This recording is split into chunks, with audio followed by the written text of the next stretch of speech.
I was asked to address research priorities in preventing mental health problems with respect to loneliness, combating social isolation, and improving mental health. So the aim of this presentation is to give you an overview of the research on community-based ways that loneliness and social isolation have been addressed, particularly for those people experiencing mental health issues.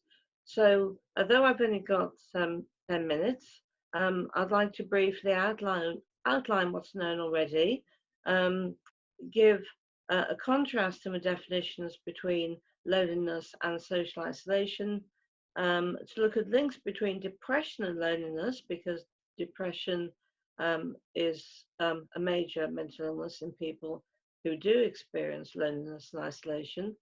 I want to then look at examples of community-based interventions, and lastly, as a result of what I've looked at, consider future research priorities.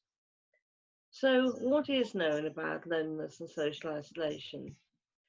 Well, we know that they're both risk factors for poor mental and physical health. And this is even after adjusting for social demographic factors. So in fact, Michael Marmot repeated this in the 2020 recap of his 2010 paper, which stressed that lower social classes might experience mental health and physical health worse than those people who are better off.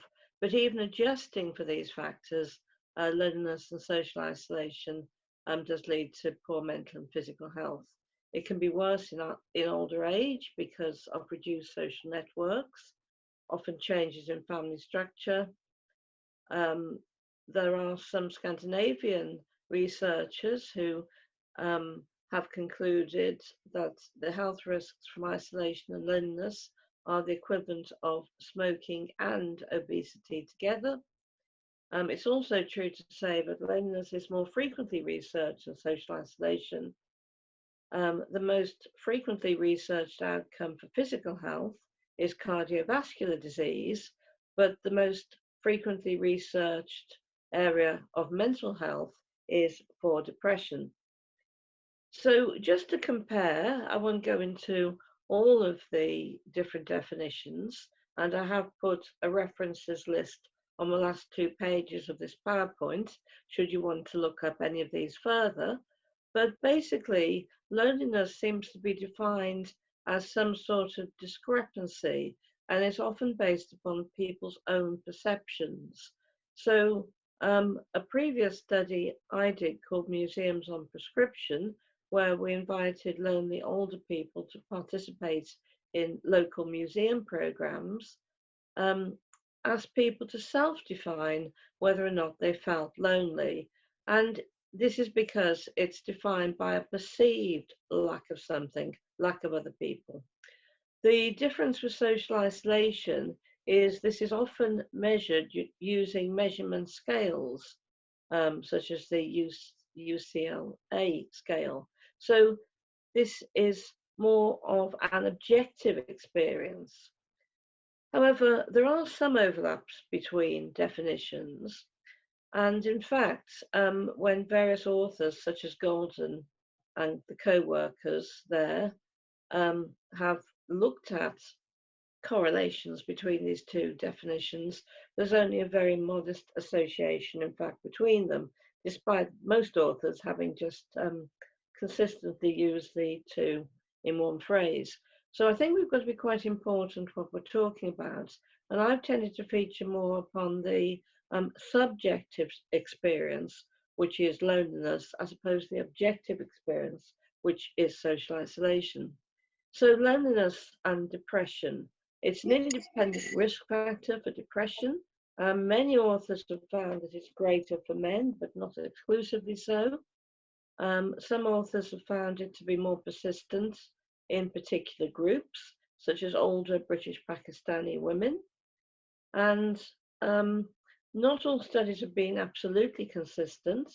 For example, a Swedish study found with two different cohorts, one 30 years before the other, that 70-year-olds in the earlier study did get reduced social isolation from lack of social contacts. But more recently, 2000, 2001, another 70-year-old cohort of, I think, 30 people didn't feel so lonely or isolated. And this was to do with technological expansion, and they had stuff such as Skype and email, so they didn't feel quite so cut off from society. So I firstly want to talk about arts engagement as a major community intervention in health. And this is summed up, as I'm sure you know, by the document Creative Health, the Arts for Health and Wellbeing, which was a result of a 2-year inquiry by an all-party parliamentary group on arts, health and wellbeing. And you can look at this online if you want to. But the point being is that arts engagement helped to mitigate a number of effects, such as perinatal mental health, tackling chronic distress, and overcoming social isolation. So there are both mental health and social isolation outcomes from most types of culture and arts engagement.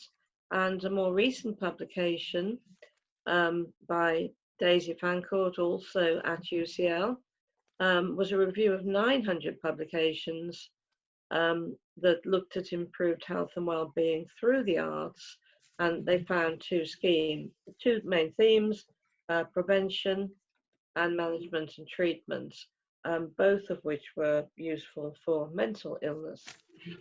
Again, craft engagement tends to focus more on repetitive actions and skills in keeping with flow states, or these are what we might refer to currently as mindfulness, where there's a type of immersive balance. You're lost in the challenge of the activity, and this depends upon your skill to do it. Once you become familiar with it, you don't have to think explicitly about what you're doing, so you can lose yourself in the activity.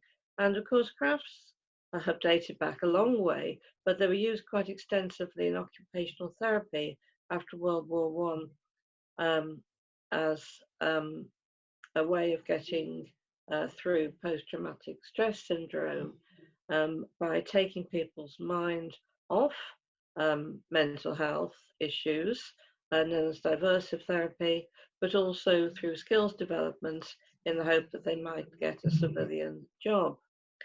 And more recently, there was a large study of knitters, over 5,500 people, which was inspired by self-management of depression through needlecraft in the year 2000, which was a much smaller scale study. And the types of repetitive action and skills learning have resulted in lots of benefits, including increased happiness and reduced anxiety. The other area of community engagement concerns green spaces, gardening, and green exercise, which is on my next page. So green spaces have long been linked to improving chronic stress and improving people's lifestyle. And many authors see it as protective against adverse mental health outcomes, but also physical health outcomes. So green, and for that matter, blue spaces, people can immerse themselves in. Recently, we've had forest bathing as one means of achieving this. Gardening is more physical, but it's also, in terms of having physical outcomes, a relief from acute stress, as shown in several studies. And there's also an interesting association between smaller gardens associated with poorer health and lower incomes, which again fits in with Marmot's social gradients. In terms of green exercise, the Daily Telegraph and other similar newspapers in 2010 came out with a claim that just 5 minutes in the countryside would boost mental health. but this was based upon a more extensive review by Barton and Petty in 2010. Again, over 1,000 participants involved, and they concluded that every green environment improves self-esteem in some way, and it was indeed far more preferable to exercise in green environments. 1 minute, please. And this was particularly useful for improving self-esteem, and we know that those who are mentally ill tend to lack self-esteem, so it was very beneficial for those with mental health issues. So my last slide, other than the 2 slides showing the references, are to do with future research priorities. So we probably need to match up specific interventions with different mental health domains. We believe they're all beneficial, but are some better than others. And so the therapeutic value of specific interventions needs to be differentiated, and guides to best practice need to be produced. We're lacking longitudinal designs which follow people over time to understand individual experiences. And although population level studies are needed, as opposed to just review studies, for example, social cohesion or air quality to do with the urban environment, which was probably discussed in last week's session, another important point is to involve service users in action research and using ethnographic methods to offer voice to participants in studies to gain more insight into the reasons, particularly for disproportionate impact both of nature, green spaces, and for that matter, arts activities for people at the lower end of the social economic scale. So I've tried to sum these research priorities based upon the findings from across a number of community interventions. But obviously they're a starter for today, and I'm sure other speakers will add to these. Thank you very much for listening. And looking at sorry, we're a bit out of time, but just one question that's come up is, what about men in all this? Is there, one of the audience, David McDade, asks, is there a lot in this that one might expect to work better for women than for men, and what about lonely men in this? Well, I think one of my slides pointed out that men may experience depression through isolation more.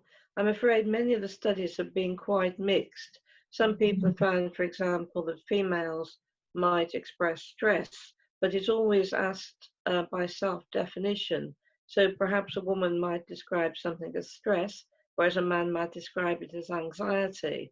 And I, in looking at this research, have appreciated there might be certain confounds in the way the terms are self-defined with gender. I think also the question was particularly about the interventions and whether arts-based interventions and gardening, and whether some of these things are harder to engage men with. Yes, well, I know that Age UK came up with Men in Sheds, which was a specific community intervention to engage men. However, I could just as easily see women might like to be in sheds as well, doing practical things. But I know there have been community interventions to try and engage specific groups. And for example, Reynolds studies with knitters feeling depression. The study, I think, did have perhaps 1 or 2 people initially who were men, but through participant attrition, they ended up with a qualitative study of all women.